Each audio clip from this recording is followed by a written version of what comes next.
camping down in Gowan town. Their work was pretty good. She said we shouldn't wait for the frost, and I thought maybe we should.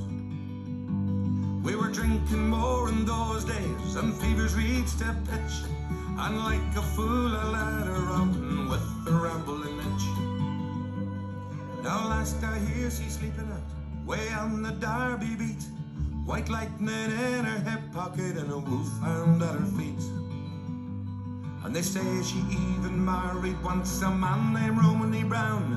But even a gypsy caravan was too much settling down. And they say her flower is faded now, hard weather and hard booze.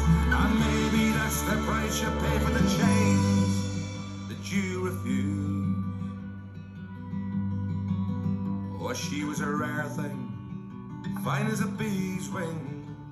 And I miss her more than any words could say. I could just taste all of her wildness now and hold her in my arms another day. Well, I wouldn't want her any other way.